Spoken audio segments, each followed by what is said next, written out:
Hello and welcome to the Everything is Black and White podcast. It's time for the Monday show with me, Andrew Musgrove, and our Newcastle United editor, Aaron Stokes. In this week's show, we're going to look at who we would keep, sell, or loan from the current day Newcastle United squad. We'll also touch on the latest transfer news, as it looks like Newcastle United will miss out on Tosin Adarabioyo. There's also that and plenty more to come. Let's get on with the show. That was a pretty poor pronunciation, wasn't it, of his name? I should just stick with Tosin. Yeah, I think Tosin's the safer bet, isn't it? Okay. We well? We good? Yeah, good. Feels like a long time since we've done a regular Monday show, even though it's only been 2 weeks, doesn't it? It does. It feels like a lifetime. Any park run this weekend? Yeah, nice park run. Was there actually a park run? Yeah, there was a park run, nice solo one on Saturday. You didn't text us with your result. Yeah, it wasn't a PB. It was a 26:20, which I'm happy with. It was a what? A 26:20. Okay. 26 minutes, 20 seconds. That's all right. Good time. But yeah, just forgot to text you. Thought I won't rub it in your face this week. I didn't do it. I suspected that was the case. To play on the pitch on Wednesday, that's where the media get to play on St James's Park. So I'm not risking it because my hammies are delicate. So yeah, I'm playing. That's why I'm not playing football tonight. I'm playing Monday night football night, but I'm going to stick and goal because I've volunteered myself to go and goal on Wednesday, which I think I also might regret. And it's also my luck on what was probably the hottest weekend of the year so far. I'm coming down with a cold. I can feel it starting. Don't worry, I don't think it's that contagious. So there's another first birthday party and the chaos of the sensory class. Yeah, I can imagine they're It's germ-infested dudes, them ones. Yeah, but I did bump into a fan of the podcast someone called Ben, who came up and said he listens to us. So shout out to Ben. Thank you for letting us know you're a fan of the podcast, and it was some nice words he had to say about it. So we're always up for that. So today we are going to do a keep, sell, or loan special of the current day Newcastle United squad. But before we get onto that main bit of the episode, we'll talk about the big transfer news over the week, and that is that Tosin looks set to join Chelsea. Some around Newcastle felt confident that he would become a Newcastle United player, joining on a free following a spell at Fulham, but it now appears he's off to Stamford Bridge. Tosin was said to be impressed with the project at Newcastle and with Eddie Howe, but reports claim he's heading to Chelsea for a wee bit more money than he would have got on Tyneside. From his point of view, doesn't have to relocate, get some extra coinage, but I do wonder he's picked money over career development. But just how big of a blow is it from a Newcastle point of view, Aaron? Yeah, look, it's obviously quite a big blow. Early in the summer, Newcastle felt confident that they were going to get Tosin. They felt confident they were also going to get Lloyd Kelly, which looks like it probably will still materialise. But essentially, had they got both those in on free deals, that would have probably been their defensive assets sorted for the summer, and they could then focus the funds and their attention elsewhere, different areas of the pitch, goalkeeper and up front. Personally, obviously, he's a fantastic player. It's a big blow to lose out on some of his talent, as I say, on a free. But look, am I too surprised? No, as you've just mentioned there, it's a 15-minute move for him from one part of West London to the other. Chelsea have to move his penthouse. Exactly. Chelsea, can offer something that Newcastle can't in the form of Europa Conference League football. And, I wrote about this last week. I thought Newcastle were in quite a good place to sign him because Chelsea have got so many centre-backs. But clearly, he's thinking, I don't care that they've got 7 other players that can play that position. I'm going to go there and fight for my place. So it's a big blow. But look, Newcastle will focus and go again. But neither of us are going to sit here, are we, and say Newcastle haven't missed out, because they have. He's a good centre-back, real potential to become one of the very best in the Premier League. And I've seen a few people say there's a reason he's on a free. Well, yeah, there is, because he's run down his contract because he knew if he signed a bumper deal at Fulham, they'd be asking 70 million, 80 million. Who's realistically going to pay that? He's done this. He can choose where he goes to. But I think it's a blow for a few other reasons. I've got them written down here because I've seen a few people really trying to play the move down. But as you've just alluded to there, it now means Newcastle have to move this transfer kitty around. It was always going to be difficult to get the best value this summer. It's not an endless pot of cash that they've got. They thought they were getting a top-class defender on a free, and now they're not. So that means taking money away from another position. How does it impact the budget, do you think? Well, on a whole, it impacts the transfer window massively. Yes, on the face of it, you're just missing out on a free agent, and there's plenty of other options there. But actually, this could really change the entire summer, because now Eddie Howe's got to think, do I go for Lloyd Kelly on a free and that's it? And that's the only defender or central defender I bring in, and I stick with Fabian Schär, Dan Burn, Lloyd Kelly, Emil Kraft, and then eventually Sven Botman and Jamal Lascelles when they come back? Or does Eddie Howe say, right, well, I want Lloyd Kelly in, but I also want to now go out and spend 35, 40, 45 million on a proper out-and-out centre-back who's going to be, there for 10 years. And that then means that, you have less money elsewhere to maybe replace somebody on the right side of the attack. You have less money to go out and spend on a goalkeeper to rival Nick Pope. So it is going to dramatically change what Newcastle do in the next couple of months. And it comes down to priorities, doesn't it? Because just because they haven't managed to sign Tosin on a free transfer, it doesn't mean that the need for another centre-back goes away. It's just about what's more of a priority. Is it another striker? Is it a winger? Is it number 6 ahead of actually having to pay hard cold cash for a centre-back? But I also think it sets a little bit of doubt in the mind as well. We know that the mood isn't brilliant going into this summer because they missed out on Europe. And Newcastle want to be competing against teams like Chelsea, but they've lost out on their top target. I think fans will look at it and think, oh, are we going to be able to compete? I mean, obviously, if there were no rules, Newcastle would be blowing everyone out the water, but there is financial fair play to stick to. We've seen Chelsea linked to the Valencia goalkeeper now as well. I think it'll just get fans a little bit on edge. I think, zooming out and taking the black and white spectacles off, I think, Chelsea is a very attractive proposition, even though they've got all this upheaval and, doubts over their FFP obligations and all this. They can still offer players a lot of money and the chance to be in Europe. What I think will turn the pressure notch really up is if they somehow miss out on Lloyd Kelly. And then in the space of a couple of weeks, you've gone from potentially landing Dougie Freeman from Crystal Palace, who's your new sporting director, and getting 2 really talented free defenders in before the window's even opened. And all of a sudden, in the space of 2 weeks, that's all flipped on its head and you've lost out on all 3. Then I think the pressure will really get cranked up on the summer. Because they need a good window, don't they? I know a lot of people in hindsight weren't that impressed with the last summer window. Obviously, no one came in the winter. But given the size of the season ahead of them, no European football, the need to get at the very least, you would say, Europa League for the season after next, if not top 4, because they haven't got the midweek games. To help Eddie Howe get that, to relieve some of the pressure that is there, I think, from certain quarters, he needs a good window. He needs to be backed in the window, and to lose out on your top target that you've put months of preparation into bringing to St James's Park is a big blow. And I just don't think it helps the mood. I think if we'd got to the opening of the window, which is the 14th of June, and these 2 players were unveiled, I think Lloyd Kelly will be a great signing. But by all you read the signs, it doesn't look like he's going to be a first team choice, does it? It doesn't look like he's going to be number 1. Look, I think what you're getting in Lloyd Kelly is, yes, he might not walk into that team straight away ahead of Alexis Sven Botman, but he's still a very capable defender. And crucially, the reason Eddie Howe likes him so much is because he can also play left back. So you've got a very good versatile option there. In Tosin, you had an out-and-out centre-back who probably would have walked straight into that team. But obviously that is the reason why Manchester United and now obviously Chelsea have been after him. But let's not turn the nose up at someone like Kelly. Very, very close to joining Tottenham last summer for 20 million. Aston Villa and Liverpool heavily linked. There's definitely a good player in there. Don't just look at it on the face of it and think he's leaving Bournemouth for a reason. It's a similar case of Tosin, where he knows if he'd stayed at Bournemouth would be asking for a lot of money for him. But the same people who are saying, and there's a reason he's on a free, won't we say that about Lloyd Kelly when he signs? Gary says he's not worth the money and not really an upgrade on what we have. Fulham fans say he always has a mistake in him, but then so does every defender. Fabian Schär, case in point, you know what I mean?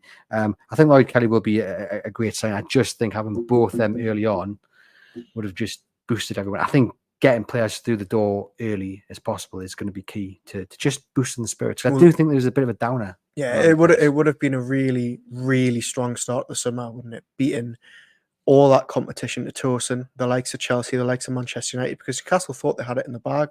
They've been in negotiations with Tosin's agency for a long time. And then also getting Lloyd Kelly, as I say, it would have probably concluded their defensive business for the summer before the window even opens. It would have been a massive statement. But look, they'll have plenty of options on that list and they'll be working down that list. And like I say, I wouldn't be surprised if maybe now they try and get Kelly over the line and then they spend a little bit of money on someone who could potentially be Fabian Schär's eventual replacement. Well, we'll talk about potential alternatives in a moment, but I do wonder if questions may be asked by some about Newcastle's approach. Like, we don't know the numbers for sure. If it has come down to £60,000 a week, and we can accept that. Some also say Newcastle were used a bit like bait here, weren't they, to drum up a better deal to maybe get other teams in the discussion. But let's say it did come down to £60,000 a week. Why not offer that and then match it? I think some will applaud Newcastle's approach of having a budget, not paying over the odds and sticking to it, while others might argue that you have to pay more than you like sometimes. You're never going to get that dream house if you're not offering what the others are offering to pay.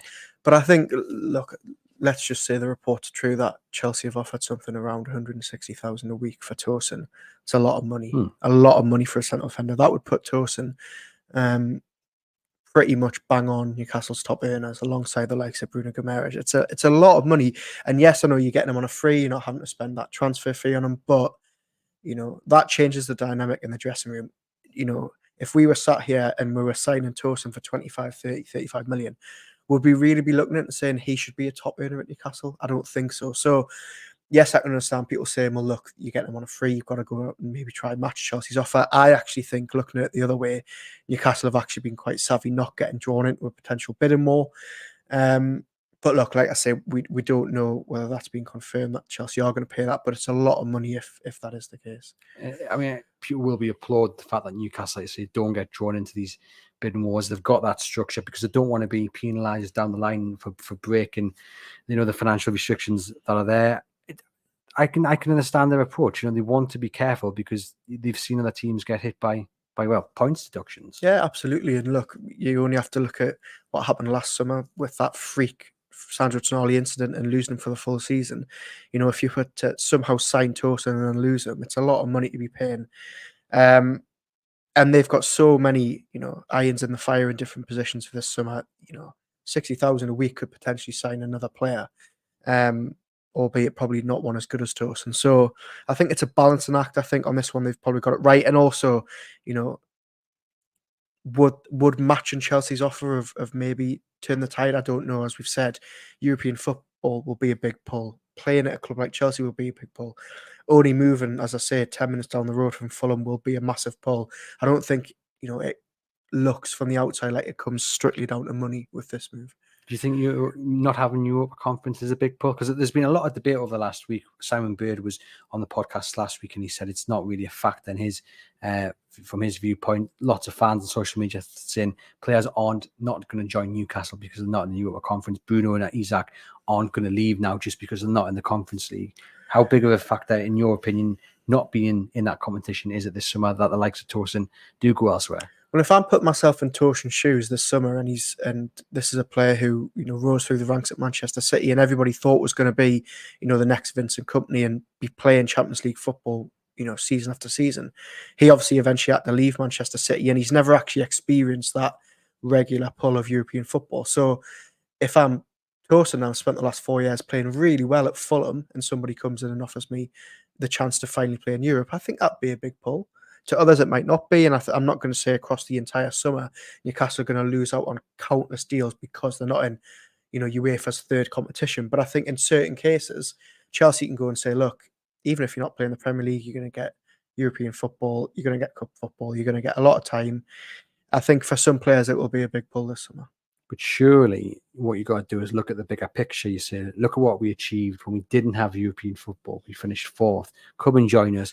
You will be first choice, and we'll be in the Champions League the season after next. And they will have no doubt sold all of that to Tosin, but also, and look, I think this is a Newcastle podcast where Newcastle fans, I think a lot of us and a lot of people listening to this will say Newcastle are certainly heading in a better direction than Chelsea. But I think zooming out over the last 10, 15 years, Chelsea's still a massive club to turn down, especially if you're a London lad, especially if you're living down there. Yes, they've been in a little bit of turmoil in the last couple of years. Yes, they're chopping and changing managers and ownership, but also I think, I think a lot of players will still see Chelsea as Newcastle's equal at the minute, even though Newcastle have definitely got an exciting future. Yeah, well, we'll see how he gets on. We'll wait for that to officially be confirmed. But it does look like Tosin is heading down to Stamford Bridge. Where did they turn to next? You did an article on the website which pointed out some alternatives. I mean, I would personally love them to go for Nottingham Forest's Murillo. Test Forest resolves with their financial issues, reportedly available at 35 million. Looks a real talent. I think the only thing that lets him down is probably his lack of experience. He's only 21, so maybe not the experienced Premier League defender that Eddie Howe was after. But for 35 million, he looks like a star for the future. Yeah, I think if Forest had went down, that would probably be a deal that would be happening. Not necessarily in Newcastle, but I think a lot of Premier League teams would be chasing him this summer. Look, there's plenty of options, but again, it goes back to what I said at the very top of the segment, and that is how much do Newcastle now want to spend on a right-sided centre half when they know they've got Fabian Schär for at least another year or two in that position. I would look at Murillo. I think if Chelsea are determined to get Adarabioyo, I would love to go and see them try and sign Trevor Chalobah, who looks like he's going to be the one to go. I think 25 million, whoever gets him this summer, is a fantastic deal. He's a bit of a left-sided player, but I like Inacio from Sporting, but again, he would cost you a lot. This is the thing, I think, some of those really top-end ones, the likes of Jared Branthwaite, Inacio, Murillo are probably going to cost you north of 40 million. Do Newcastle want to go out and spend that when they know they're potentially going to spend similar on a goalkeeper? They're going to potentially try and spend similar in attack. It's a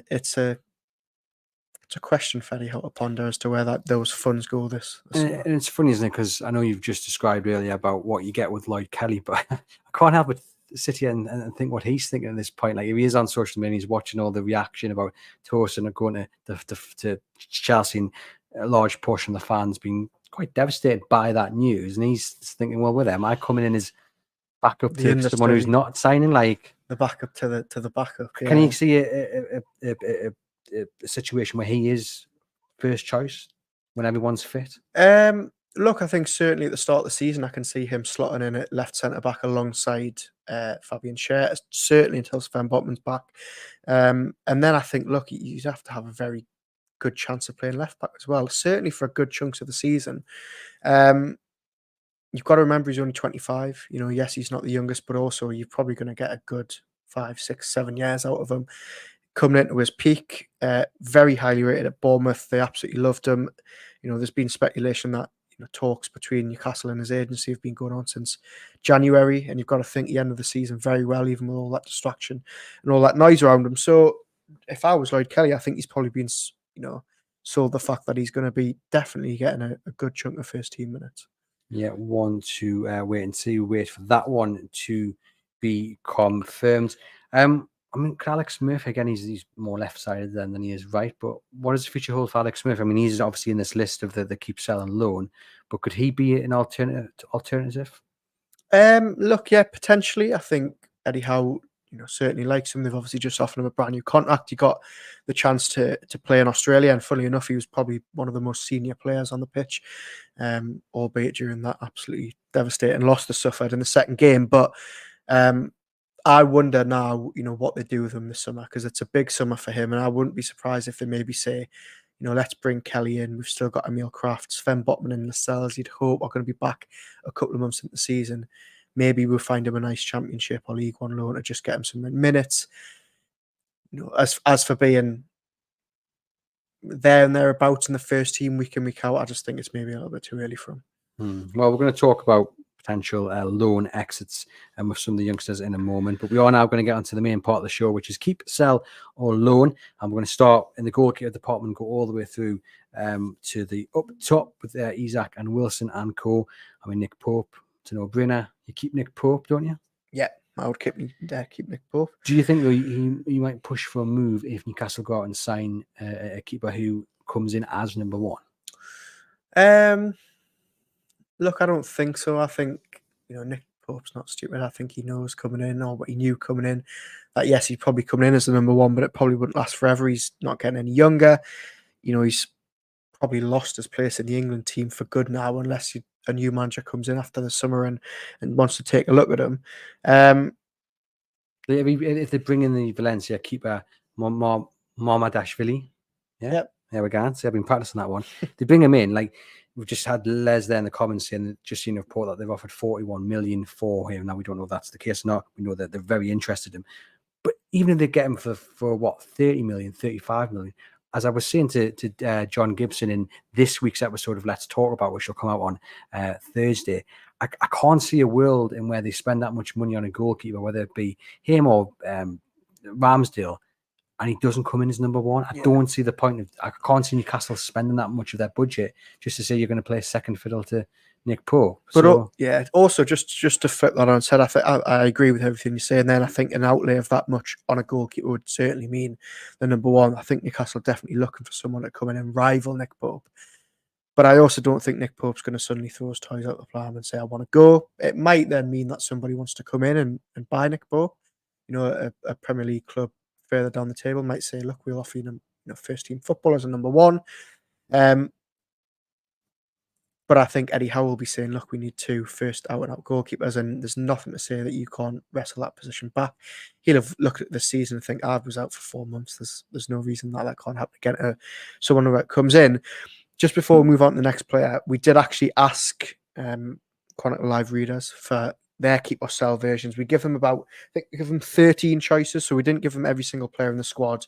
But we did get the results in over the weekend, and Nick Pope, 94.9% of fans who answered the survey said they want to keep him. Yeah, I can't argue against that. His replacement for the most of last season was Martin Dubravka.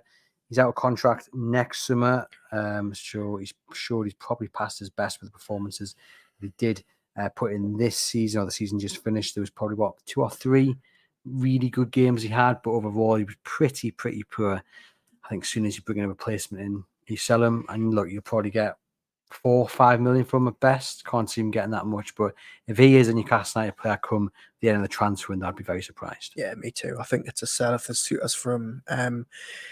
I think it's been pretty obvious for the last couple of months. He was going to take this tournament in the summer and potentially look for a new challenge next summer. And I think a lot of fans will thank him for his service and wish him on his way.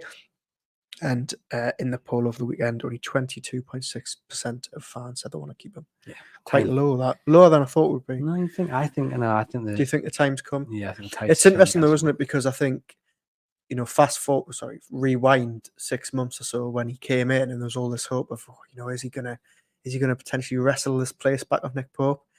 In the grand scheme of things, it's really been. I remember when Nick Pope came in and we sat here and said, "Is it really an upgrade on Martin Dubravka?" And we were proved wrong very quickly. But I think also, Martin Dubravka's stock plummeted, didn't it, when he went to Manchester United? And I think if he is honest with everyone, that will probably be a move that he massively regrets, even though it was probably good experience. That's salvageable. You can repair that, but what has not been able to repair is the level of performance he's dropped off. Well, that's what I was going to say. I think, I hope that when he does go, people don't forget what he was actually like under Steve Bruce, because he did.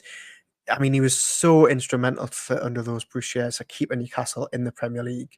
And yes, his performances have dropped off a cliff since then, and that's no doubt been hindered by the fact he hasn't been playing football either at Manchester United or here for the most part. Let's not forget what he did. But it's a sell for me this summer. Yeah, Mark Gillespie just signed a new extension, so he'll be still here at Newcastle after the window closes, having a lovely time on his stag do over in the Balearics. Kieran Trippier, and this is an interesting one. I don't know the results of the poll that you've got.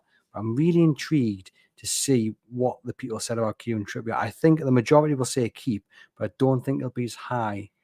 Why don't you have a guess at how many people said keep or sell? We talk about percent. I reckon. How many people how much percent wanted to keep him at the club beyond the summer? I'm going to go 74. Oh, you're close. It's 69.8. So 70%. Are you surprised at that?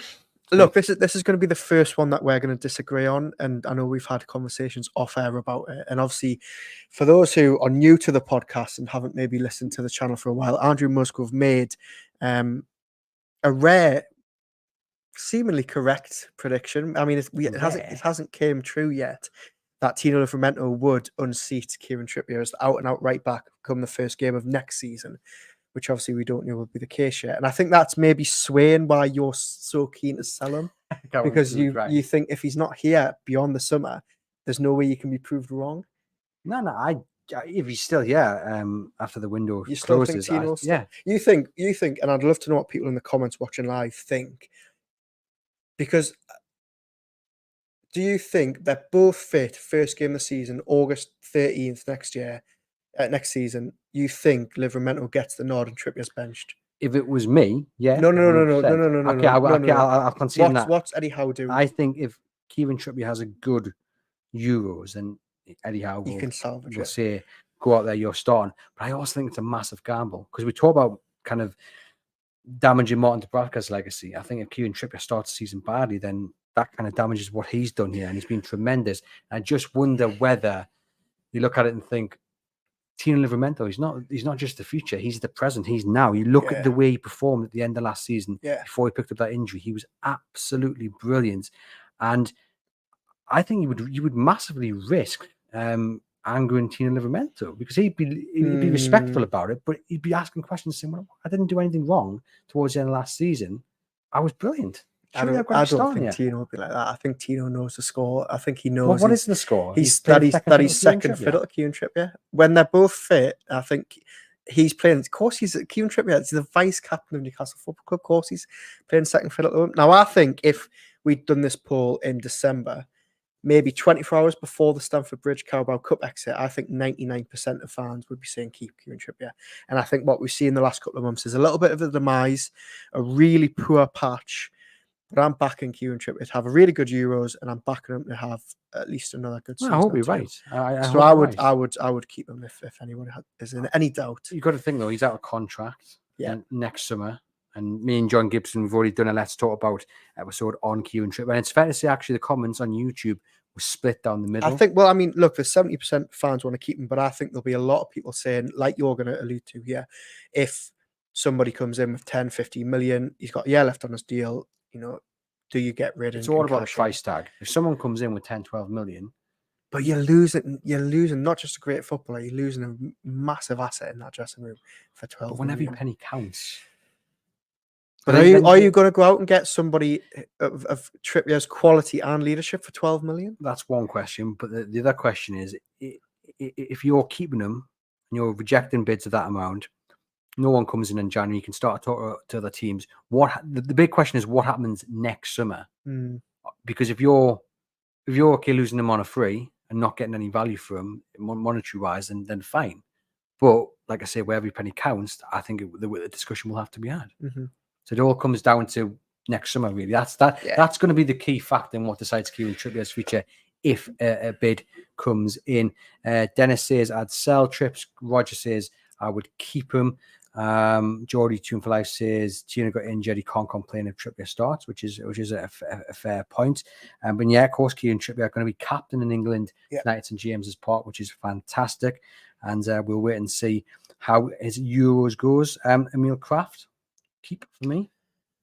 Yeah, look, I don't have a massive opinion on it, but I would keep him. I'm really too fussed either way, but I think one way or another I've been pleasantly surprised. Finished the season very well.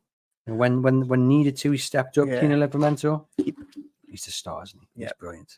I don't think Tino. Oh, sorry, we did ask Tino. Do you want to have a guess how much percent said they want to keep 99%. 98.6. Well, not bad for a bench warmer, right? Do you want to have a guess how many said keep Emil Kraft? Not 99%. You'll be surprised to know. Was it just me? 35%. No, higher. 67. 60% said they want to keep you. Emil Kraft. Can you just have a little bite at what I just said? Not bad for Tino Livramento, given he's going to be a bench warmer like Kieran Trippier. Very good. Right. I mean, we can say so much about Tino Livramento, absolute star. Harrison Ashby. Now, 13 appearances for Swansea last season. I think he was injured at one point as well. He was twice. 22, 23 years of age. So, look, he's not set the world alight on loan at Newcastle. I can't see a first team feature from. You saying sell? I've got him on. I've got to put him out on loan and give him one last chance to do, because again it goes back to Kieran Trippier, for example. If Kieran Trippier stays, then he's away next summer on a free. Exactly. Harrison Ashby has a good loan, choice, and obviously the difference in quality is huge. But why not be a backup or competitive backup to Tino Livramento the season after? You've got to hope that the 3 or 4 injuries that he's picked up in the 18 months since he joined Newcastle have not had a lasting impact, because, as you say, quite a disappointing spell in the Championship. He came with so much promise and so much fanfare as well when he joined. Obviously got paraded on the pitch with Anthony Gordon, and their careers have just gone in two separate directions ever since. I've gone for loan. I think give him another year and then see where he's at. I think the important thing with these loan deals is that we've seen some absolute stinkers. Yeah, we've seen a lot of stinkers. Cuba Minter's worked out fine, but few other have. He's the rare positive, isn't he? So really? they've got to make sure that these players are going and getting first team football. Look, you're never going to get a guarantee of playing week in, week out, but they've got to make sure at least they go in places where they've got a really good opportunity of getting that. It's a big season for Harrison Ashby, really big season, because I do think there's a chance for him to make a mark on loan somewhere and come back and stake a claim as the backup to Tino Livramento. Gary says, I think Trips has got 2 good seasons in him. I'm torn about selling, but it may be up to him. I wouldn't keep him just for his influence in the dressing room. It's on the pitch that we need him. And to kind of phrase raises some concerns about Tino Livramento's injury record, but you could say that about half the squad. And where man says Ashby is rubbish, he won't make it. Fabian Schär, keep. I think Fabian Schär is one of those. You could see him finishing his career at Newcastle. Hope so. Yeah. Little testimonial. Well, I was thinking about this the other day because everyone was obviously talking about Paul Dummett. Do testimonials still happen? Yeah, I think they do. But I don't think they're the good old 10-year. I don't think you have to be here 10 years like you used to be. But when was the last time you can remember a testimonial for Newcastle? I can't. Was it Steve Harper? Well, Steve Harper, probably back there you in go. the Do day. you know what I mean? It seems like it's just a dying breed in the modern game where you're playing in Australia and then you're playing in Japan a couple of weeks later. It just feels like there's no time for one-off games. I don't know. But yeah, I would love to see Fabian Schär stay for the end of his career. Now, Dennis says Ashby sell, Trippier, we need to cash in. 38 in September, the legs have gone, says Way I Man. Roger says keep Schär. Dennis says keep Schär as well. I think everybody's going to Les keep says Schär. keep Schär as well. It's interesting though, had Newcastle gone and got, I mean, are you seeing whatever happens in the summer with centre backs, Fabian Schär would be number 1 choice? Because there was some talk about Fabian Schär maybe not being number 1 choice next season, but do you think he will be? Look, I think if Newcastle go out and spend crazy money on a right-sided centre half, then no. But I think sat where we're sat now, it would be very difficult to see Fabian Schär not starting. But it just depends what they do in the summer. Getting no younger, but also I think on a balance of play, how well he played last season, I don't think we're in any real rush to need some replace pace, him. though, don't you, to offset his and you age do and need legs. a long-term partner for Botman, don't you, who can play on the right, and that isn't Lloyd Kelly. They thought it was going to be Tosin, so yeah, Fabian Schär we did put on the list, and 97% wanted to keep him, and no surprise there. Tino we went through was 99. We didn't have didn't have Ashby on the list. I've got Alex Murphy next on my list. We've just briefly spoken about him. I think he needs first team football, but it needs to be a really decent standard. It needs to be, you're talking like maybe like a loan to Rangers in the SPL where he plays in week out in a good team European football, or you're talking top level championships. I don't even Feyenoord. Or even, why not? I know they've proven that there's a pathway there, but I think if it's not a really good standard, then there's no point putting them into like the top of League One, for instance. It needs to be. You say that though, but look what it did Elliot Anderson. They're different. I mean, he's we're 9. No, so would have been some ages actually. I don't know. I think he's at a level where I think he's not far off being ready for first team football at Newcastle. I just think he needs to get constant minutes under his belt at a high level. So there has to be top end championship. You could, Ipswich come in maybe and loan him. I don't think you get a Prem move out. I think I wouldn't be surprised if he went to League One. League One for you? Okay. I'm not saying that should be his level, because if I'm honest, I don't feel like we've seen enough of him to really know how good he is. But I just think I wouldn't be surprised if a League One bottom half championship club came in. So you'd rather send him out League One and then keeping him? Look, I'm not really bothered in terms of the leagues. I just think, what's better for his development? He's got to be playing week in, week out. But also, look, we've seen over the years, and Kel Watts is the big example. He was joining teams at the top end of League One and playing week in, week out. Wigan, and it just never fell into place for him. So that's not the be all and end all. Get him minutes. He does need to be at a good standard. But yeah, I would go low, and I think it's a no-brainer. Jamal Lascelles, Sven Botman both keep. See, I would keep Sven Botman. Lascelles. How are you going to? He's injured. How are you going to sell him? No Well, one's going to come in. If he was fit, I don't think I'd really have a preference. I don't. What? We put him on the list. Do you want to have a guess? 35%. He's getting very. Have you seen this? Genuinely, genuinely have not. Can you see my screen? No, I can't see. Because you're getting very close. Did you say 37? 35, I think. 37 was Jamal Lascelles. See, I just don't get I just do not get the hero. No, hero's the wrong word. But he's a very good defender. Very good defender. Club captain. I'd keep him around as long as he wants to be, really. He knows he's not going to be ahead of Sven Botman or ahead of the multi-million Lloyd pound. Kelly, or Yeah. Fabian Schär, or Dan Burn, But you're talking or about Emil Kraft potentially. So no, but you'd be ahead of Emil Kraft. so if he he's was fifth fit. choice then. But as we've seen, he came in last season that when called upon, and He's injured, isn't he? So okay. So do you want to know how many people said that keeps Sven Botman? It's a pointless question, isn't it? Because it must be like 98%. 98%. But weirdly enough, he's 1, 2, 3, 4. He's 7th on the list. So there's 6 players that got a bigger percentage of him. But it's going to be so interesting to 90. see when he comes back, isn't it? And it's a bit like that. I'm very interested to see how Tyrone Mings does, and watching him actually will give you an insight into how Sven Botman's going to be, because they've had both the injuries. And you remember that picture that Tyrone Mings posted on Instagram where his leg was just so thin compared to his other leg. Yeah, obviously the thin leg was where he had his injury. So watching him come back and play for Villa, because you would imagine if he's fit, he's going to probably be straight back in the starting 11. So watching him get on after returning from injury is going to be a really good insight into how Botman will return. Lewis Hall, keep, yeah. And he was one of the ones who was above Sven Botman. 99% would keep him. First choice left back. I think if they get Kelly in, I think it's going to be between him and Kelly. But why are we? I mean, I can't remember wrong here. Lloyd Kelly is a centre back who can play left back, but he's first choice of him. Preference is centre back. Yeah. So why are we buying centre backs again who play out left back and saying there's your first choice left back?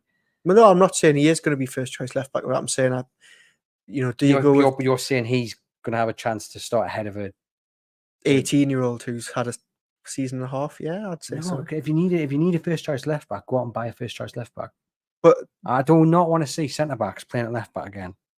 Also, I mean, I'm not saying that I wouldn't be happy with Lewis Hall as first choice left back, but put myself in Eddie Howe's shoes. He took so long to better into the team, and I just think as soon as Trips and Livramento and Kelly and he might even put Burn back out there. I can't see Lewis Hall. He's done enough to be first choice. Yeah, no, I'm not saying he hasn't, but this is Eddie Howe we're talking about, and I don't know if Eddie Howe will see that. The kind of phrase says Hall wasn't left back either. I think he started in centre mid and he's moved over. But I mean, now his position is left back. Wayman says be interesting if Lascelles comes back to the top level. He's going to be out most of the season, and trying to get back on the side will be a hard task. I mean, I think even if he comes back, I don't think he'll be anywhere near the first team, to be quite honest. Just a very good backup. We've got Matt Target. I've got Sell here. That injury record has really tarnished what could have been a very good move from him. I think we saw in glimpses what he could do, but it's just too many injuries. And I think if someone comes in with 10, 15 million, you cash in.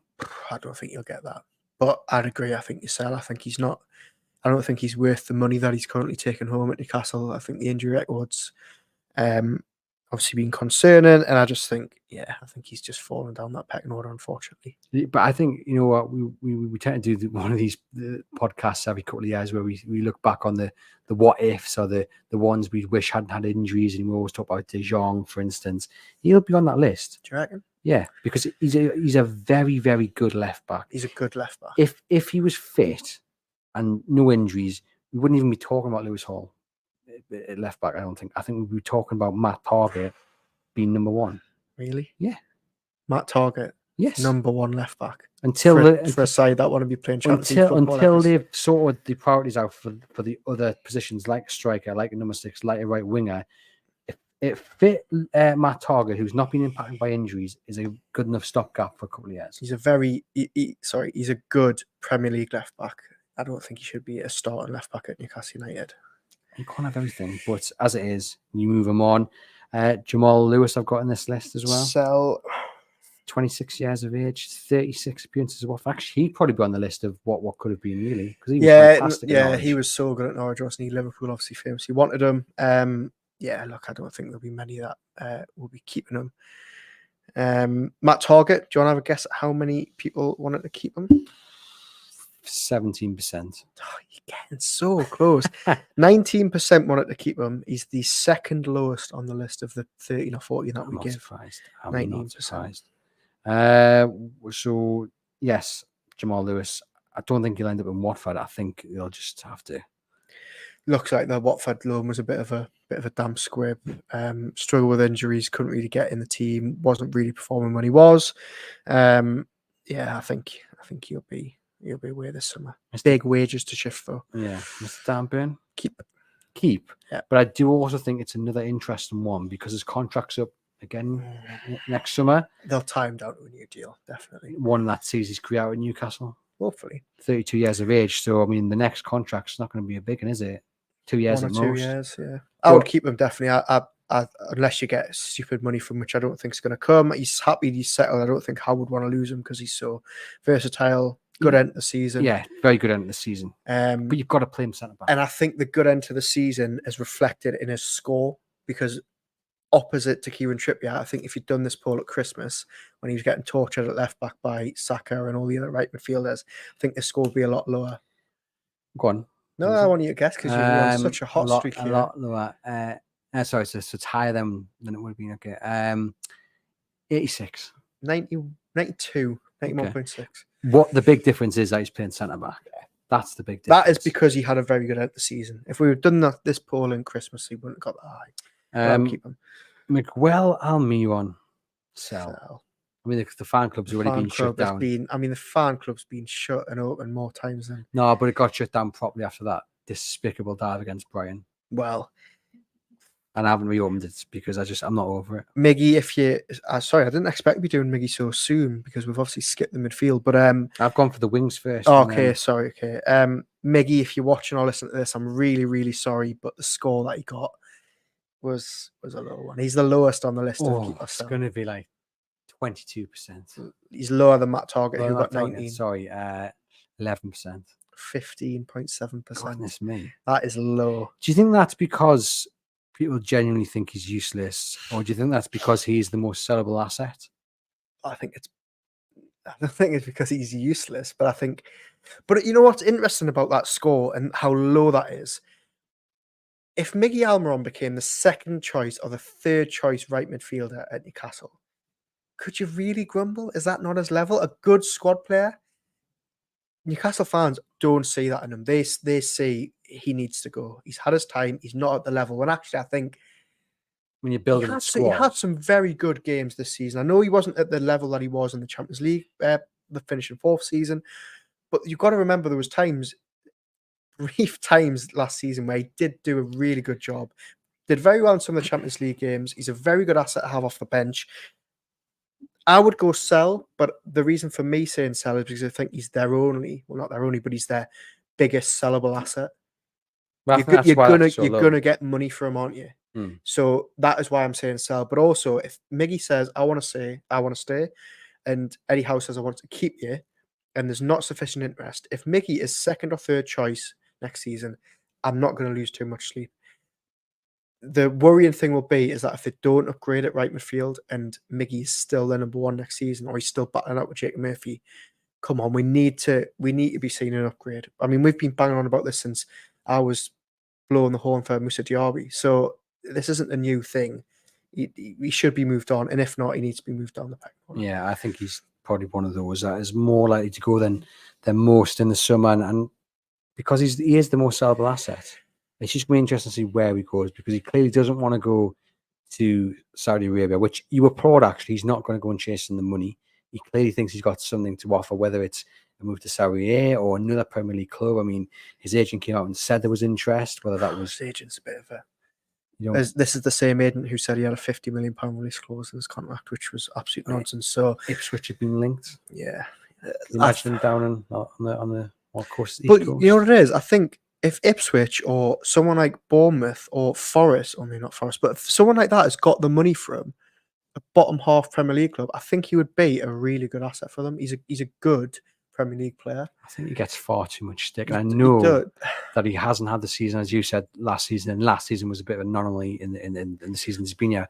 You can never doubt his work rate. He's always working hard. I get that and I agree, but he's so frustrated. No, he is. But I think sometimes the criticism goes beyond the football, and you can just never doubt his commitment to the cause. No. And it frustrates us because no one deserves abuse. No one at all. I mean, and a lot of players in this list have had far too much personal abuse, and Miggy's probably top of that tree. But yeah, I would sell him. I think he's probably the asset that Newcastle can get the most in if they cash in. Jacob Murphy, I would keep because I think he got a lot of stick towards it in the last season. I just couldn't see it. We must have been watching different games. I thought he was really good towards in the last season. The end of like this season just gone. Yeah. You mean? Yeah, I thought he finished the season really well. The stick I saw was that he wasn't putting enough balls into the box. His end product wasn't there. But for me, he was. Just Isak wasn't on the end of it. That's not his fault. He's delivering the goods. Someone's got to be there to knock it in. I think he's versatile. And it goes back to what you were just saying there about Almiron. We're building a squad here. Yeah. So that's the important element, building a squad. Is Jacob Murphy going to be first team in an ideal world? No. But is he a versatile player that can offer you something off the bench when called upon? Most certainly. Can he play in the cups? Definitely.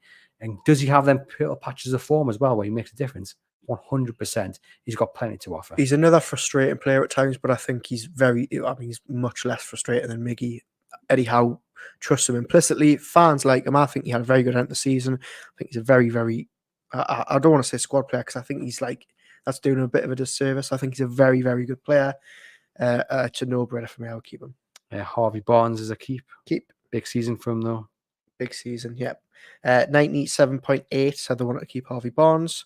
And 73 wanted to keep Jacob Murphy. That's lower than I thought it would be. I think it's about there, actually. Because I think he's one that's 3/4 of fans, yeah, I suppose. And he's often on that list that I see doing the rounds on social media of players that need to go this summer, cash in, which aren't realistic at all.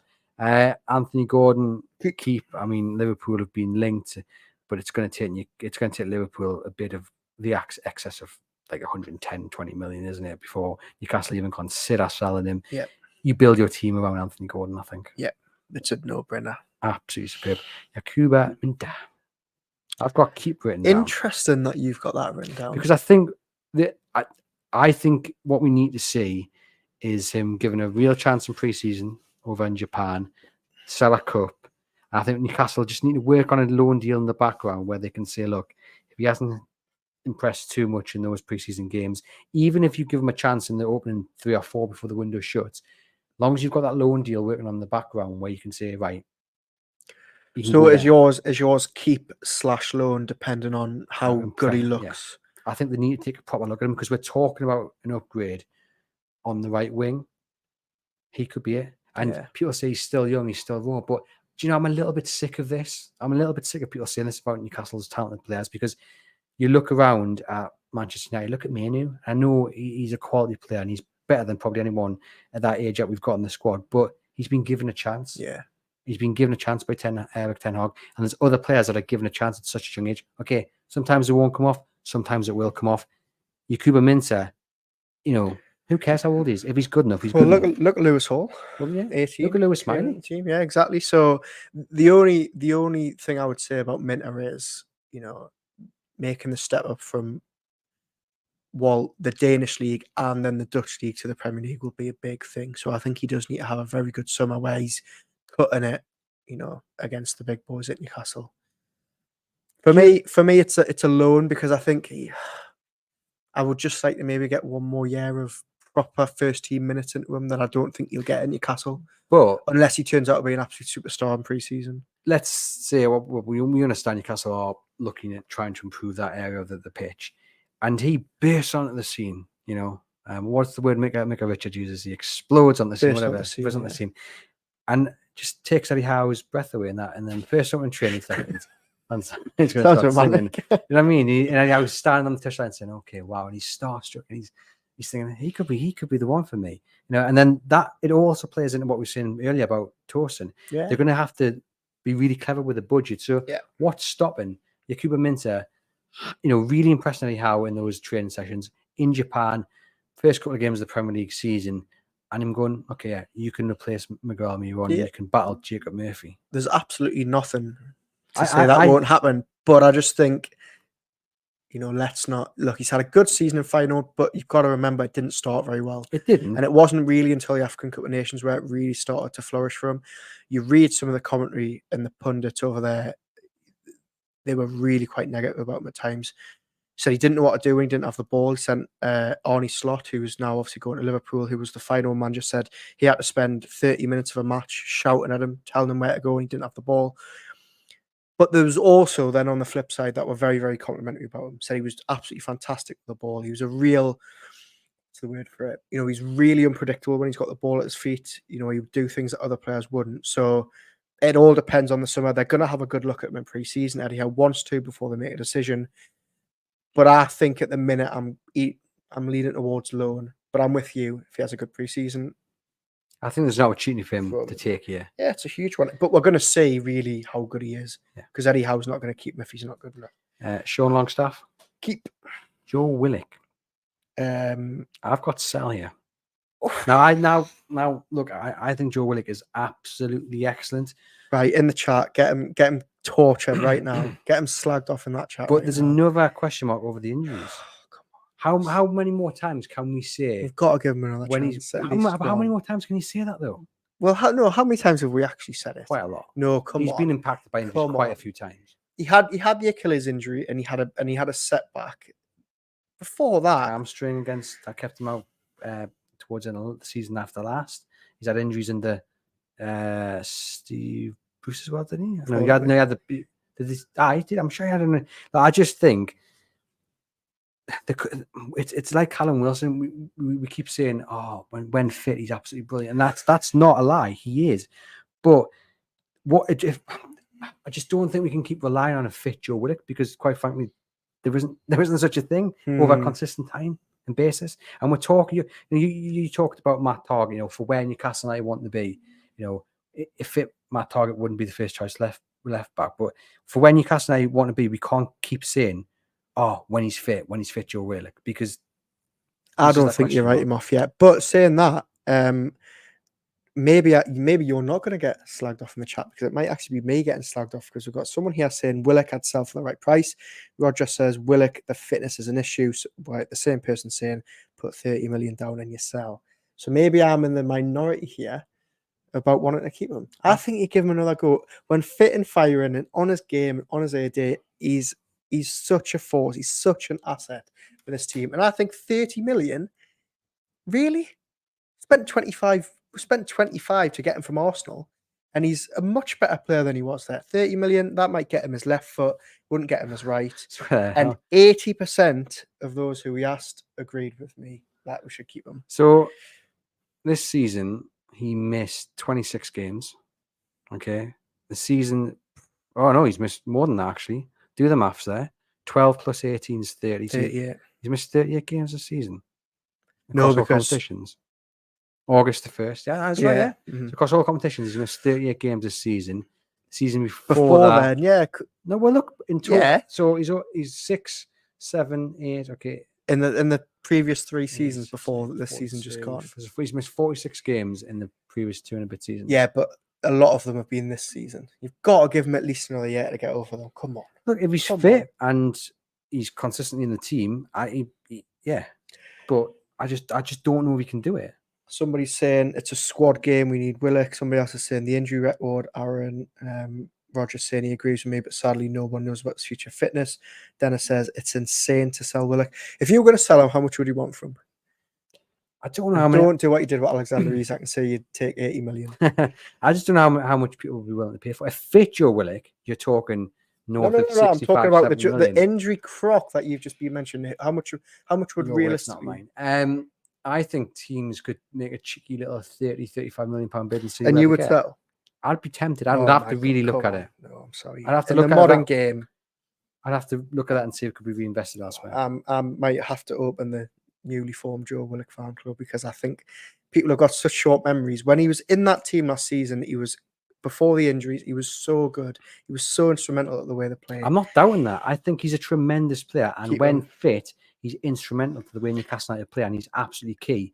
But my fear is he'll come back, he'll break down again, and we'll go through the same circle time and time again. I know I've just sort of completely jumped the opposite way here, and I get your point. It's not that I don't get your point. I get your point in the comments, Roger. I get everybody's comments about the injury record, but I would say his talent is worth giving him another go this season. So that is why I've said keep. Okay, we'll see. Bruno, you keep. Anyone going to match that £100 million release clause before the I'd be June's out? very surprised. If someone comes in with a 130, 150 million pound bid, what are you doing? Oh, for the people listening on the podcast, there's a tempting look on his face there. I'm attempting to hide this wry smile. 130 million. Look, I've put keep, but I think money talks, and I think 130 million you could rebuild half your squad with that. And if Declan Rice, by the way, is worth 105 million, then I think Bruno's worth 100. So there we go. Joe Linton, you keep, because for me he's just so important to Newcastle United. It was very, very close, as you can imagine. Sorry, can we just... Is Joe Willock on that list? Have you told me that? Yes, Joe Willock... sorry, Joe Willock. It was on that list. He was 80. Have we had anyone else? 80% said keep. 80% said keep. All right. Have we had anyone else that I've missed? Right. Gordon, we actually put in. And do you want to have it? Gordon was the highest of anyone. 100%. No. 99.8. 99.3. So I want to know the 0.7. They've Liverpool fans saying no. There's an agenda against you. So yeah, Joe Willock was 80%. Anthony Gordon was 99.3%. Longstaff. Longstaff was. Have a guess what you think. I reckon he'd be lower. I reckon he'll be like 75. Lower. Really? 62? Yeah. Lower. 55? 55.6. That keep Longstaff. Yeah, but he's another one that gets scapegoated. Yeah, and I've been critical of him, but I've got keep because Eddie Howe will keep him. As simple as that. It was very close between Bruno and Joe Linton. But do you want to guess who came out on top? And when I say it was close, there's 0.6% in it, and they were both, close to 100%. But who do you think? If it was me, it'd be Joe Linton, but I think it'd be Bruno. No, it was Joe Linton. It was a big Joe. 98.8% said Joe Linton, so pretty much everyone, and 98.2% said they keep Bruno. And I suspect the release clause has probably played a part in that, because they're probably a bit like, if you get the money, sell him. I can't wait to see Joe Linton back. Yeah, me too. He looked very good last couple of games of the season, didn't he? Tonali, keep. Yeah, Sandwich Tonali, keep. We put him in. How much do you think? I say that as if it's going to be a low score. It's not, like but 87. No, higher. 94. 97.9. But the reason I was pulling that face is because he's like 8th in the list, and I thought that would be a no-brainer. But still a high percentage, isn't it? I mean, he's got a big season. It's going to be really interesting to see how fit he is, how match fit he is. Obviously, he's not been able to play competitive games, but he has still been training week in, week out with the squad. So that would have been important. I think it'll still take him a month, 6 weeks to get really up to scratch. But I think once he's there, we'll see a really talented player. Yeah, he's going to be like a new signing. Oh, there we go. The old Pardew-esque phrase. Elliot Anderson. Keep. Yeah, I think he's got a good shout of starting in that midfield. From the word go, really, really disappointed that he picked up that injury, because I think he'd be so advanced now in his development had he not missed the majority of the season through that back injury. Lewis Miley. I've gone keep. I've gone loan. And yeah, I knew you were going to go loan, but because I think what will happen, it'll be him and Joe White will be, one of them will definitely be out for loan.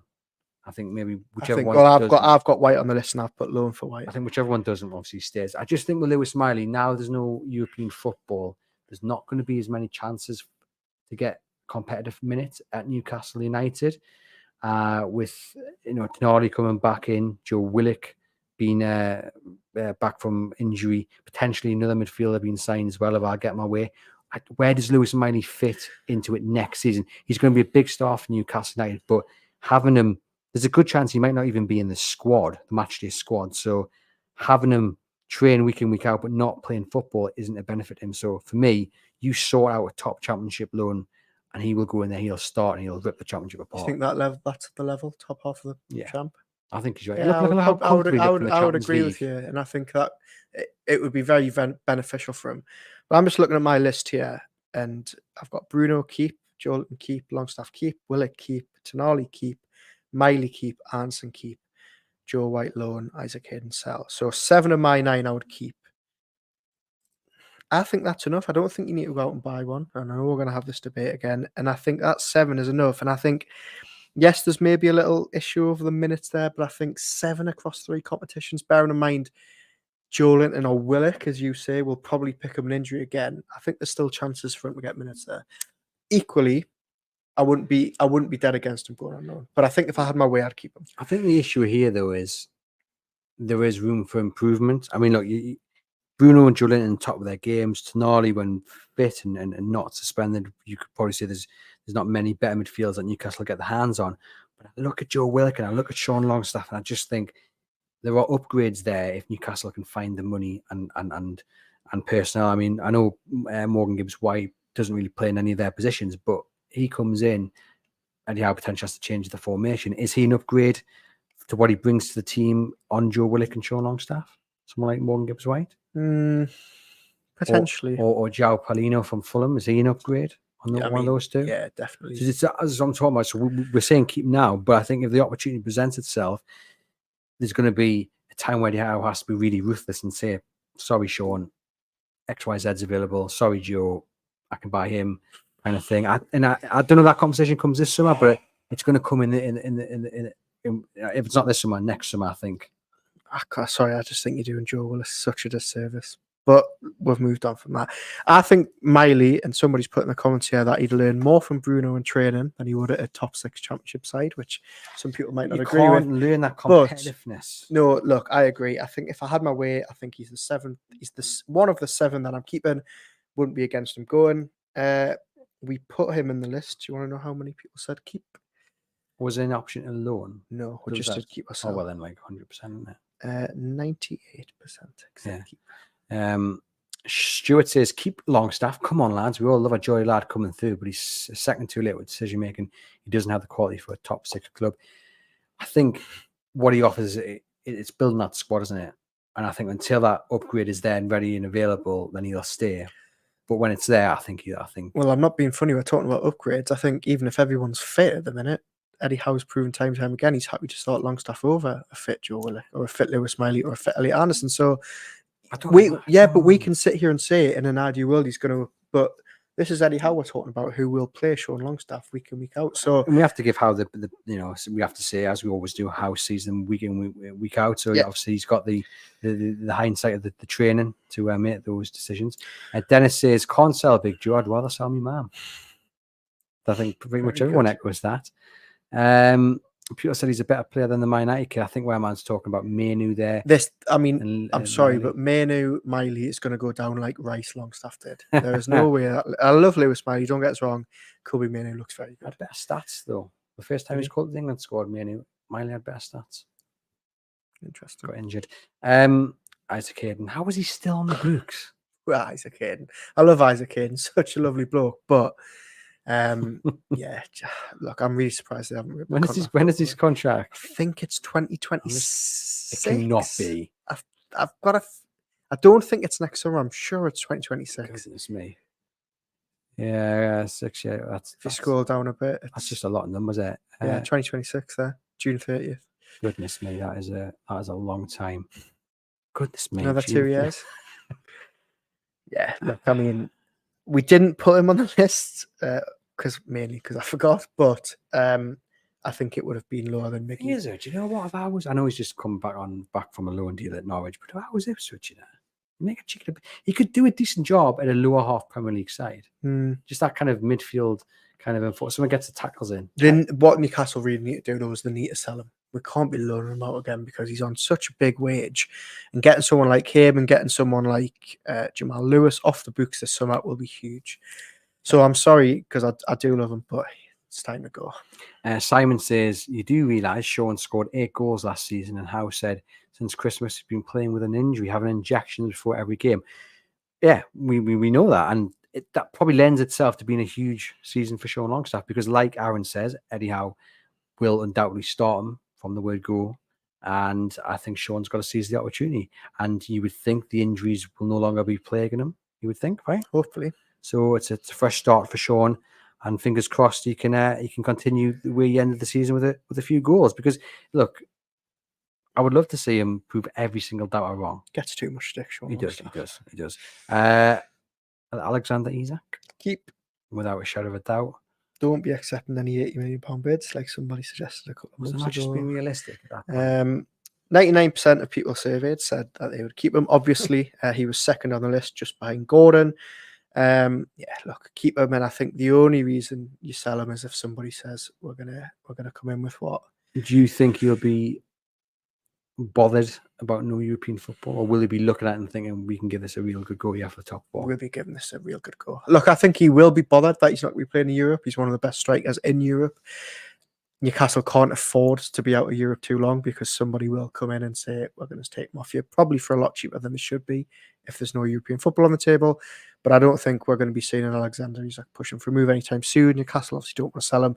And I personally don't think anybody can realistically afford him for what Newcastle would want from world record bid. Yeah, well, I mean, what, 200 mil? 198 million is what Neymar cost PSG. Yeah. So it's £200 million a realistic price tag? For Isak? Yeah. Yeah, I would say so. No. I mean, look, I think any outsiders will look at this and say, when Newcastle, how can we can be expecting a world record bid? But I think this is a very special talent. And I think a lot of Newcastle fans will say the only reason we can realistically want to sell him is if we're getting money that nobody's ever seen before. But who is realistically going to pay that? I don't know. I don't know if anyone's going to, if anyone. Shall we give Sam from Newcastle Fans TV's moment? Okay, what's he said? Well, he initially said, sell Musgrove, keep Aaron. But he also said a wise man once said Alexander Isak is the real deal, which of course is Sam, because he had posters of Alexander Isak on his wall long before he joined Newcastle United, and Sam has been proved right. I'm hoping he's got his crystal ball out, because he predicted Alexander Isak, he predicted Sandro Tonali, so I'm just wondering who he thinks. Don't give him that chance to inflate his egos this further. And we will be back with getting the bin at some point this week. Just Sam's been enjoying a lovely holiday in Portugal. Callum Wilson. Well, I was going to ask at this point, can we add a fourth option to the thing? So can we have keep, sell, loan, and sit on the fence? Because ever since we said we were going to do this pod and we started planning for it, I've been tossing and turning at night thinking, what do I say? Because one day I'll wake up and think, I've got to say keep. And then the next day, and I was stood in the shower this morning thinking about the pod, and I was thinking, I've got to say sell. But now I'm sat here. I think it's time to be ruthless. I think it's time to say goodbye to Callum Wilson. I love Callum Wilson. If fit Callum Wilson scores your goals, I'm frustrated for him more than anyone else that he's got this horrendous injury record, because we would be talking about him at the levels of, I think, Thierry Henry and all that when it comes to goals scored in the Premier League. He's that good, but he cannot stay fit. In an ideal world, you get him as fit as possible, you manage his game time, he plays your 15, 20 games, he scores your 7, 8, 9, 10 goals, but I just don't know if he's going to be able to manage that. And I think if someone comes knocking with a bid of 10, 15 million, I think you cash in. Well, Dennis here in the comments says 30 million all day long. I think that's maybe a little bit ambitious, but I don't know. Putting my Eddie Howe hat on and being sensible about it. It's a gamble. Where are you going to find somebody of Wilson's quality who can still score double-digit goals despite missing 25 games a season? I think you're very hard pushed to find someone. And for what you're going to get from, i.e. 10 or 15 million pounds, you're going to be spending so much to replace him. But it's a gamble, isn't it? It's a massive gamble. And so far, Newcastle have been proved that his body just can't handle it. Yeah. And you know what? He'll probably start the season fit. But this is the thing, right? No European football next season. Much less workload. You know, they're gonna be playing. They didn't even play any European football. But listen, no 3 games a week. They're gonna be playing potentially 1-2 week at times, which means they're gonna be training a lot more. But Wilson, we know, has really specialist training where, you know, for a lot of the week he's working by himself. He's not with a group. He's doing very, very light work to keep him fit. Do we just give him one more year? Do we just do a Joe Willock and just give him one more chance? The gamble is that you have an Alexander Isak pick up an injury. Well, Callum hang on. Let me put an idea to you. Newcastle go out and buy a third striker this summer. I never thought I'd hear myself say the words, but I know someone like you is going to be intrigued by this proposition. Newcastle go out and sign a third striker this summer. Don't know who, don't know whether he's going to come in above Isak, whatever. They just get somebody else, another body in. Do you not then just think we'll keep Wilson? Well, I put that to you, didn't I, a few weeks ago, and then he missed the final couple of games in the season, which really wound us up. And I did, well, yeah, if we can get him fit and they manage his game and they manage how many minutes he has and he will score your goals. But I just think we've been here so many times before where we say, oh, he's, you know, when he's fit. how many more times are we going to roll the dice? Because at some point, it's really going to cost Newcastle. And I actually think it probably has already cost Newcastle United. We talk about the impact of Joe Linton and Nick Pope missing last season and what that would meant for their league position. If Alexander Isak had someone that was there, look at that Brighton game and how it was sorted. Alexander Isak was, what was it crying out for? Someone to come on and replace him. He shouldn't even have started that game, but Eddie Howe had no alternative. And that's the gamble that I just don't think Newcastle United can be taken anymore. You cannot underestimate how big of a season this is for Eddie Howe. And does he really look at Callum Wilson and think, in a way, my job depends on you being fit? And I just don't know if you can really, when you get down to the bones of it, trust Callum Wilson to be fit enough to fire Newcastle United to fourth place. So. And I've gone back on my word. No. I know. Listen. I've flip flopped as well. I think we all have because of how injury prone he's been and because he missed the last games of the season. So you're saying sell Callum Wilson, cash in 10, 15 million. Then what do they do? Go out? Do they need 2 strikers to come in? Well, that's the question. And do they need one of them to be somebody equal or above Wilson, who's going to cost you what? 30, 40, 50 million. That could be spent on upgrading right midfield. It could be spent signing an out-and-out centre-back. It could be spent on a new goalkeeper. But, so this is what I mean. This is what I'm saying. Do we just say, just give him one more year? And what happens if he's crocked by October? No, but what I'm saying is get someone else in. He's there and there. And then if one of Isak or this new mystery man gets crocked, Wilson is hopefully there fit. It's hopeful, not injured. it's it's a bit of a gamble. And now look, people in the comments it's a little bit more split than I thought it would be, because you've got Dennis, who's obviously just said he's worth the money at 30 million. Luke says cash in on him. Roger says more trading sessions, older age, sell him to Saudi, better injury recovery in that weather, 30 million. Luke says cash in on him. Sam says good striker will cost in excess of 50 million. Right wing's the priority. Dennis makes a good point there about Pedro. And that was scored more goals and played less game.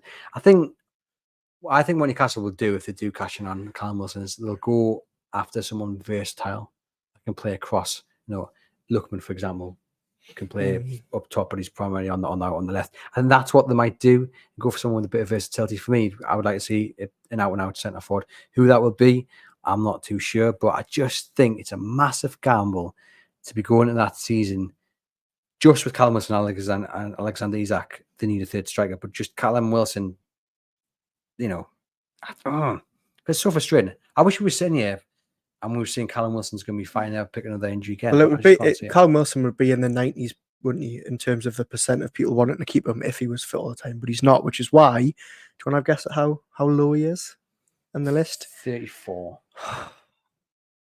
Right. You're very close. 33. 32.6% wanted to keep him. He's the 4th lowest on the list. Only Martin Dubravka, Matt Target, and Miggy are lower than him. He's lower than Lascelles, Longstaff, Gillespie, Kraft, Trippier, and Murphy. I just think low on that patience is wearing thin. Yeah, I think it is, and I think that the illness at the very end of the season was the final nail for a lot of people, because he came back after that chest injury. We thought we're going to see him. He's going to go on this run. Let's go talk with him. A late move for the Euro squad didn't happen.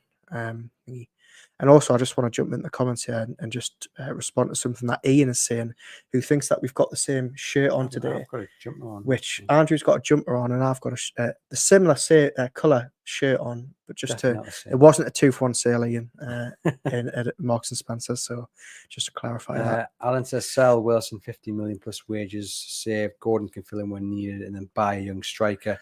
I mean, I asked you who could now be an alternative for Tosin. I mean, you look around at the striker options. Who springs to mind? Anyone? Realistic options. Look, I think it depends what they go for. I think if you want to go out and sign a really, look, we're talking about somebody coming in and potentially rivaling Nick Pope. If they want to try and sign someone who's going to give Isak a good go out and try sign Sesko from Leipzig. Activate that release clause before Arsenal do. That's realistic. I think that's dream. Well, look, Newcastle will link with him. His agents spoke to them in the past. You never know. I'm not saying it's going to happen, but I think he would be look, if you're going to get him and sell Wilson, I'll be happy with that. Dominic Calvert-Lewin comes with a lot of risks attached, even at 25 million. I think Solanke's going to cost too much. Cameron Archer. What? You said the other Sheffield United they're striking out too long ago. Not to replace Callum Not Wilson. to replace, but I mean, Cameron Archer to I- replace Callum Wilson, the lad who just got relegated at Sheffield he United. looks a real talent, though. He looks good. He doesn't. I think if we're looking at young strikers, you've got to look at him. You've got to look at Liam Delap from Manchester City. He could potentially be another Cole Palmer. You know, I was speaking to someone who covers Hull, and he said he's got all the attributes. What do you think about someone like Eddie Nketiah? It's interesting, isn't it? Because I wonder. What do you think about backups from teams like that? Yeah, I would say that. I've got no issue with that. I've got no issue with signing from the Championship, signing from relegated sides. I think you trust Newcastle to do their homework. But I do think someone like Liam Delap would. I would take Liam Delap actually tomorrow as someone who can come in. I know he scored. Hull. Hull only scored 7 or 8 goals, but I think he looks a real talent, and you could probably get him for best part of 15 million, maybe 20 million, and just work on him and see him becoming another Cole Palmer potentially. But I think if they're doing that, then they need to keep Wilson or at least get somebody else in, because then you're talking about Alexander Isak getting injured and you're throwing Liam Delap in the Premier League. It's a big jump, isn't it? Oh no, 100%. I never want to say no to Dominic Calvert-Lewin, which I totally agree with, because I've seen that link and that's just crack, isn't it? I mean, get rid of one injury-prone striker and bring in another. I looked at the stats the other day. He didn't actually miss that many games last season for Everton. He had his best season in terms of appearances, but it's a big risk. And he didn't score as many goals. I think he only scored 8 goals. Man says the Blackburn striker looked decent.